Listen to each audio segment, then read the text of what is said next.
حضرت علی کرم اللہ وجہ فرماتے ہیں، ہم نے 4 چیزیں طلب کی لیکن وہ نہ مل سکیں، اور ہم نے انہیں ان کے برخلاف 4 دوسری چیزوں میں پایا۔ ہم نے دولت مندی کو مال میں طلب کیا لیکن اسے قناعت میں پایا۔ ہم نے بلندی و بڑائی کو حسب و نسب میں تلاش کیا لیکن اسے تقوی میں پایا۔ ہم نے راحت کو کثرت مال میں تلاش کیا لیکن اسے قلت مال میں پایا۔ ہم نے نعمت کو لباس و غذا میں تلاش کیا لیکن اسے تندرست جسم میں پایا۔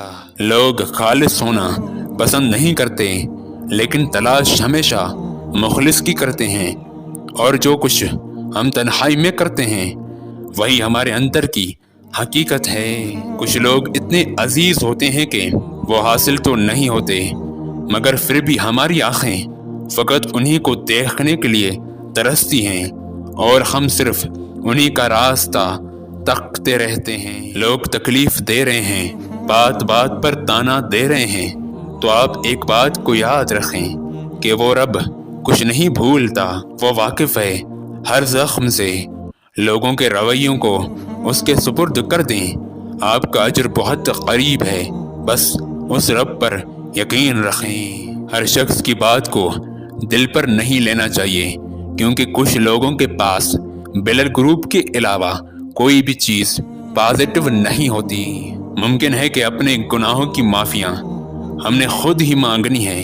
اگر کوئی آپ سے خفا ہے تو منا لیجئے، یہ نہ ہو کہ جب معافی مانگنے پر دل رضامند ہو تب تک سارے دروازے بند ہو چکے ہوں۔ زندگی ہر حالات میں مسکرا کے جینے کا نام ہے، اسے بے وجہ ضائع مت کیجیے۔ ہم ایسے سماج کا حصہ ہیں جہاں بہنوں کو بھائیوں سے محبت کا عملی ثبوت دینے کے لیے وراثت سے دستبردار ہونا پڑتا ہے۔ ایک بزرگ نے روتے ہوئے تلخ حقیقت بتائی، کہا کہ مسلمان کسی سے نہیں ڈرتا، یقین نہ آئے تو خالی مسجدوں کو دیکھ لو۔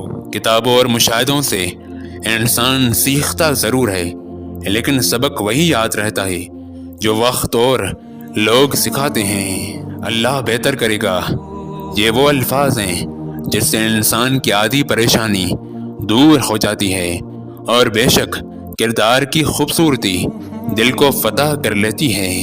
ذہنی سکون کے لیے ضروری ہے کہ ہر انسان کی ہر بات کو نہ سمجھا جائے، اور الفاظ کی کوئی قیمت نہیں لیکن بہت مہنگے پڑتے ہیں اگر غلط اور بے موقع استعمال کیے جائیں۔ صبر کا اجر دیر سے ہی صحیح مگر اللہ کی طرف سے بہترین ملتا ہے، اور صبر و شکر ساتھ میں مل جائیں تو ایک کامل انسان بنتا ہے جو ہمیشہ ہر دکھ و درد سے امان میں رکھتا ہے۔ ہر کسی سے اتنا ہی واسطہ رکھو جو تمہارے اور سامنے والے کے سکون کو برباد نہ کریں، اور نہ کسی پہ بوجھ بنو اور نہ ہی کسی کو اپنے اعصاب پہ بوجھ بننے دو۔ سردیوں میں خود بھی خشک میوہ جات کھائیں اور بچوں کو بھی کھلائیں، ورنہ ڈاکٹروں کے بچے آپ کے پیسوں سے بیٹھ کر خشک میوہ جات کھا رہے ہوں گے۔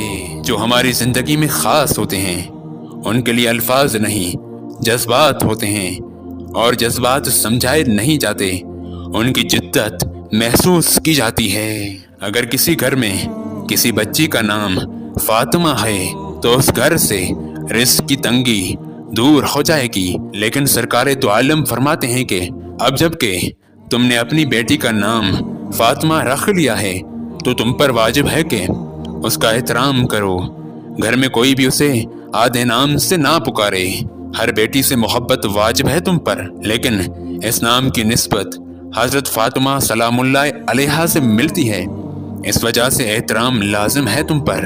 اور اگر گھر میں بے حساب رزق و روزی کے طالب ہو تو ہر بچی کا نام فاطمہ رکھو، جیسے فاطمہ کبریٰ، فاطمہ صغریٰ، فاطمہ معصومہ، فاطمہ مرضیہ، فاطمہ راضیہ اور فاطمہ زہرا وغیرہ۔ دستبردار ہونا آسان نہیں، کیونکہ جب ہمیں کچھ اچھا لگ رہا ہوتا ہے تو ہم اس کا منفی پہلو نہیں دیکھ پا رہے ہوتے، یا شاید دیکھنا ہی نہیں چاہتے جبکہ دوسرے دیکھ رہے ہوتے ہیں۔ اس لیے راضی ہو جانے والے امن میں رہتے ہیں، مان جانے والے، دستبردار ہو جانے والے اور صبر کرنے والے کبھی بے مراد نہیں ہوتے۔ تو بس الف سنو جی، کیونکہ الف ہی عشق کے حق ہے۔